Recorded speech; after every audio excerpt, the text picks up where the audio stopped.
Now आप सबको chapter 1 में ये तो पता है कौन से रैशनल नंबर्स होते हैं और कौन से इररेशनल नंबर्स होते हैं। रैशनल नंबर्स की हमने बात की थी क्या, कि जिनका डेसिमल एक्सपेंशन किस टाइप का होता है, टर्मिनेटिंग या फिर नॉन टर्मिनेटिंग बट रिकरिंग। ठीक है, ये दो डेसिमल एक्सपेंशन रैशनल नंबर्स के हो सकते हैं। इररेशनल नंबर्स कौन से थे, जिनका डेसिमल एक्सपेंशन क्या बनता है, non terminating and non recurring. Clear, ये तो हो गया डेसिमल एक्सपेंशन की बात। अगर हम नॉर्मल फॉर्म में बोले कि रैशनल नंबर हमारे किस टाइप के होंगे, तो वो p बाई क्यू की फॉर्म में होंगे, जहां पर p बाई क्यू, p और q कहां से बिलोंग करेंगे, इंटीजर से। और q क्या नहीं हो सकता, जीरो। क्या p जीरो हो सकता है, यस p जीरो हो सकता है, q जीरो नहीं होना चाहिए। क्लियर, तो zero is a rational number, है कि नहीं, क्लियर। बट 1/0 बोले तो वो रैशनल नंबर नहीं है। इररेशनल नंबर्स को हम नंबर्स की फॉर्म में बोले तो किस टाइप के होंगे, वो रूट्स में, क्योंकि वो p बाई क्यू की फॉर्म में पहली बात नहीं हो सकते रैशनल नंबर्स आपके। क्लियर ये पॉइंट, इररेशनल नंबर कभी भी p बाई क्यू की फॉर्म में नहीं हो सकता। तो वो किस फॉर्म में हो सकता है, ऐसे रूट्स जो सॉल्व नहीं हो सकते। जैसे रूट 4 है, रूट 4 आपका सॉल्व होके क्या हो जाएगा, 2। तो ये रैशनल है इररेशनल है, रैशनल है। रूट 2 और रूट 3 सॉल्व नहीं हो सकते, तो ये इररेशनल है। इसी तरह हम क्यूब रूट्स में भी बोल सकते हैं कि क्यूब रूट ऑफ 8, बताओ ये रैशनल है इररेशनल है, रैशनल है, क्योंकि सॉल्व होके 2 आ जाएगा। इसी तरह अगर क्यूब रूट ऑफ 9 बोल रहे होते तो ये क्या होता, ये इररेशनल होता, क्योंकि ये सॉल्व नहीं हो सकता। क्यूब रूट का मतलब पता है ना, हमें 3-3 के पेयर्स बनाने पड़ेंगे। स्क्वायर रूट्स में जैसे हम 2-2 के पेयर्स बनाते हैं। क्लियर हुआ। तो अगर आप नंबर्स की फॉर्म में लिख रहे हो तो आपके रैशनल नंबर्स कैसे होंगे, ऐसे रूट्स जो सॉल्व नहीं हो सकते। क्लियर, और नंबर्स की फॉर्म में लिख रहे रैशनल को तो p बाई क्यू की फॉर्म में। दूसरा डिफरेंस क्या हो गया, डेसिमल एक्सपेंशन। रैशनल नंबर्स के डेसिमल एक्सपेंशन या तो टर्मिनेटिंग होंगे या फिर नॉन टर्मिनेटिंग बट रिकरिंग होंगे। इररेशनल के कैसे होंगे, non terminating but non recurring. Clear हो गया डिफरेंस रैशनल रैशनल के बीच में। नाउ अब इस ईयर हमें एक क्वेश्चन है कि हमें प्रूफ करना है, एक्सरसाइज 1.2 में आपका क्वेश्चन है, prove that root 5 is an irrational number. अब इससे पहले हम इवन रूट 2 भी ले सकते हैं। क्लियर, सपोज मैं क्वेश्चन ले रहा हूं, क्वेश्चन प्रूव दैट रूट 3 ले रहे हैं, चलो root 3 is an irrational number. हमें यह प्रूफ करना है कि ये क्या है, इररेशनल नंबर है। जैसा कि आप सबको पता ही है, अभी हमने बात की कि रैशनल है, बट हमें अब प्रूफ करना है कि क्यों है या कैसे है। क्लियर, सो अभी अगर हम इररेशनल नंबर की डेफिनेशन पे जाएं, क्या थी डेफिनेशन इररेशनल नंबर की, those numbers which are not rational, जो रैशनल नहीं होंगे उन्हें हम इररेशनल बोल देंगे। तो हम इसे ये प्रूफ कर दें कि ये रैशनल नहीं है, तो ऑटोमेटिकली क्या हो जाएगा, ये इररेशनल प्रूफ हो जाएगा। तो हम यहां पे यही कर रहे हैं, सपोज हमने लेट किया, let root 3 be a rational number. Root 3 को हमने क्या मान लिया, रैशनल नंबर। ठीक है, तो रूट 3 को किस फॉर्म में लिखा जा सकता है, p by q, where p and q are integers. और कौन से इंटीजर्स, को प्राइम इंटीजर्स। को प्राइम का मतलब जिनमें कुछ भी कॉमन नहीं होता है बेटा। को प्राइम कहने का मतलब जिनमें आपस में कुछ भी कॉमन नहीं है, यानी दोनों किसी भी सेम टेबल पे नहीं आते, वो को प्राइम इंटीजर्स बनेंगे आपके। क्लियर यहां तक। अब हमने क्या किया, q को इधर शिफ्ट कर दिया, so root 3 q equals to p। Now squaring both sides, squaring both sides कर दिया तो क्या बन जाएगा बेटा आपका, we get 3q square equals to p square. ठीक है, रूट 3 का स्क्वायर आप सबको पता है क्या होता है, 3, और q का स्क्वायर q स्क्वायर हो गया। ठीक है, इक्वल्स टू p स्क्वायर। यहां तक आया। अब हमने 3 को वहां शिफ्ट कर दिया डिवाइड में। क्लियर, तो क्या बन गया, q square equals to p square by 3। अब ये चीज ध्यान से देखो, q आपका क्या था, इंटीजर। आप कोई भी इंटीजर अपने माइंड में सोच लो, ठीक है। अगर q इंटीजर है तो q स्क्वायर इंटीजर होगा कि नहीं होगा ये बताओ। q स्क्वायर इंटीजर होगा कि नहीं होगा? इंटीजर पता है ना क्या होते हैं? इंटीजर्स आपके, इंटीजर्स क्या, जिनके नीचे 1 आता है, कोई भी नंबर हो सकता है ऊपर, माइनस का या प्लस का, रूट्स में नहीं, ठीक है, नॉर्मल नंबर, नेचुरल नंबर्स, ठीक है, जिनके नीचे 1 है, माइनस में भी हो सकता है, पॉजिटिव भी हो सकता है, जीरो भी हो सकता है, कोई भी ले लो। 5, 5 का स्क्वायर 25, तो अपॉन में 1 ही रहेगा ना, तो वो भी इंटीजर ही है। अगर क्यू इंटीजर है तो क्यू स्क्वायर भी इंटीजर है। क्लियर? आया समझ में? So since Q is integer, q square is also an integer। अगर q स्क्वायर आपका इंटीजर है तो इट मींस जो p स्क्वायर यहां पर है वो डिविजिबल होना चाहिए था 3 से। क्लियर? अगर आपका q स्क्वायर इंटीजर है मतलब q स्क्वायर के अपॉन में कुछ नहीं आना चाहिए, तो ये p स्क्वायर बाय 3 पूरा कंप्लीट डिवाइड होके अपॉन में 1 बचना चाहिए। Clear? So p square must be divisible by 3। P square आपका डिविजिबल होना चाहिए किससे? 3 से। यहां तक क्लियर हुआ? अब अगर आप ये कह रहे हो कि पी स्क्वायर डिविजिबल है 3 से, तो अगर किसी का स्क्वायर डिविजिबल है तो वो नंबर भी डिविजिबल होगा। अगर मैं बोलता हूं सपोज किसी का स्क्वायर 3 की टेबल में कोई ले लो, 12, 12 का स्क्वायर क्या होता है? 144।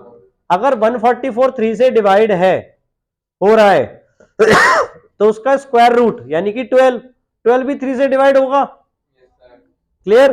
तो अगर कोई पी स्क्वायर डिविजिबल है 3 से, so p is also divisible by 3। यहां तक क्लियर हुआ? पी भी हमारा डिविजिबल हो गया 3 से। क्लियर? नाउ अब हम क्या करेंगे, हमने लेट कर लिया, let p equals to 3c where c is some integer. Clear? c आपका कोई भी इंटीजर हमने मान लिया, यानी p अगर 3 से डिवाइड हो रहा है तो 3 की टेबल में कहीं ना कहीं तो आएगा वो p। क्लियर? तो वो हमने c पे मान लिया कि c पे आ रहा है, 3 सीजा p हो गया आपका। क्लियर यहां तक? नाउ अब इसकी वैल्यू हमने पुट कर दी, put this value in first equation. First equation हमने इसको दे दी यहां पे बेटा। Clear? So q square equals to p square, p square क्या बन जाएगा? 3c का होल स्क्वायर बाय 3। सो क्या आ गया ये सॉल्व होके? 9c square by 3, cut off किया 3 आ गया, और 3 हमने वापस इधर शिफ्ट कर दिया। So q square by 3 equals to c square. Again c क्या था हमारा? इंटीजर, तो सी स्क्वायर क्या होगा? Integer. It means Q square क्या होना चाहिए? Divisible by 3। और क्यू स्क्वायर डिविजिबल बाय 3 होगा तो क्यू भी डिविजिबल होना चाहिए 3 से। आया समझ में? यहां पर पहले as c is integer, c square is also an integer, therefore q square must be divisible by 3। और q स्क्वायर डिविजिबल बाय 3 हो गए तो सो q is also divisible by 3। Clear? जो चीज हमने अभी यहां बोली थी वही सेम चीज हमने यहां पर भी कर दी। तो अब यहां पे ऊपर हमें क्या मिल गया था? p डिविजिबल है 3 से, और यहां पर हमने क्या दिखा दिया? q भी डिविजिबल है 3 से। स्टार्टिंग में हमने एक लाइन बोली थी कि p एंड q आपस में क्या है? को प्राइम है। को प्राइम मतलब उनमें कुछ भी कॉमन नहीं है। क्लियर? कुछ भी कॉमन नहीं है, बट हमने यहां पर क्या दिखाया? दोनों डिविजिबल हो रहे 3 से, मतलब 3 कॉमन है उनमें। क्लियर? यहां पे पहले ये बता देंगे both p and q are divisible by 3। Clear? This contradicts our statement that they are co-prime। Clear? हमने जो स्टेटमेंट बोली थी कि वो को-प्राइम है, तो वो हमारी क्या प्रूफ हो गई? यहां पे गलत प्रूफ हो गई। क्लियर? हमारी जो स्टेटमेंट थी कि वो कोप्राइम है वो गलत प्रूफ हो गई। अब ये स्टेटमेंट गलत क्यों प्रूफ हुई? This contradiction has arisen because of our incorrect assumption, because of our incorrect assumption, यानी हमने जो मान लिया था, क्या माना था? that root 3 is rational. ठीक है, जो हमने रूट 3 को रैशनल माना था उसकी वजह से ये स्टेटमेंट गलत आ गई हमारी लास्ट में। Clear? So we conclude that root 3 is irrational. तो रैशनल नहीं हो सकता ये, तो क्या होगा? इररेशनल। क्लियर? बहुत इंपॉर्टेंट प्रूफ है ये, 3 या 4 मार्क्स का आता है बोर्ड्स में भी। सो ध्यान से नोट कर लो इसे और समझ लो।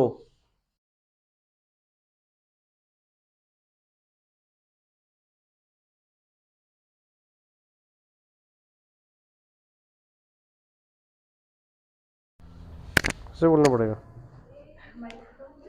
इसी तरह रूट 2 इरेशनल प्रूफ हो जाएगा, रूट 5 और रूट 7। ठीक है, जिस तरह हमने रूट 3 को किया है, अगर आप नंबर चेंज कर दोगे वहां 3 की जगह 2, तो रूट 2 प्रूफ हो जाएगा, रूट 5 और रूट 7। ठीक है, तीनों क्वेश्चन घर से करके लाने नेक्स्ट टाइम। नाउ अब नेक्स्ट क्वेश्चन है आपका, prove that 3 + 2 root 5 is an irrational. अब यहाँ पे ये रैशनल और इरेशनल का मिक्सचर हमें दिया हुआ है एक तरीके से। ठीक है, और इसको हमें पूरे को, पूरा क्या बन जाता है आप सबको पता है? इरेशनल। तो हमें ये प्रूफ करना है कि ये पूरा इरेशनल है, और गिवन क्या है हमें? कि रूट 5 पहले से ही हमें गिवन है कि रूट 5 इसमें इरेशनल है। तो हम ऐसे मिक्स्ड क्वेश्चंस को कैसे करेंगे प्रूफ? ध्यान से देखो। तो अगेन हमने जैसे उस क्वेश्चन में किया था, क्या मान लिया था हमने उसको? रैशनल। तो अगेन सेम इसमें भी ऐसे ही, let 3 + 2 root 5 be a rational number. हमने 3 + रूट 2 रूट 5 को अपने लिए क्या मान लिया? Rational number. अब रैशनल नंबर है तो हम इसे किस फॉर्म में लिख सकते हैं?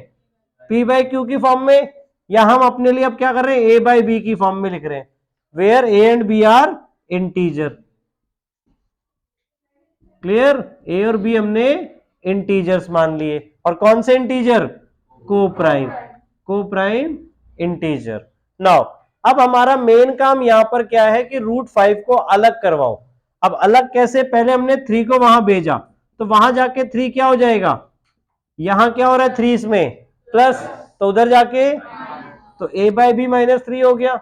यहां पर हमने एलसीएम ले लिया, तो B आ गया एलसीएम, और A माइनस क्या बन जाएगा? 3B। यहां पे 2 रूट 5 एज इट इज है।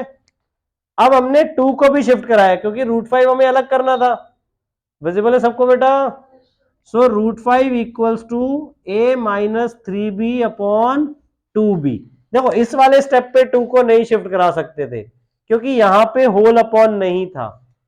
क्लियर? जब हमने पूरा एलसीएम लिया, होल अपॉन बना, तब 2 हमने शिफ्ट कराया। तो रूट 5 आपका आ गया A - 3B upon 2B।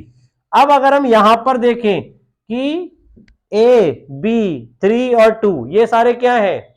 Integer है। A और B हमने इंटीजर माने ही थे, 2 और 3 आप सबको पता है इंटीजर ही होते हैं। Clear? As A, B, 2 and 3 are integers, तो ये पूरा क्या बन जाएगा? अगर हम इंटीजर्स को सॉल्व करके कोई फ्रैक्शन बना रहे हैं, क्लियर, तो वो क्या बन जाएगा? Rational. So this is rational. तो इससे क्या मिल जाएगा? देयरफॉर रूट 5 इज रैशनल, क्योंकि रूट 5 इस पूरे के इक्वल था। ये इक्वल है रूट 5 के, देखो।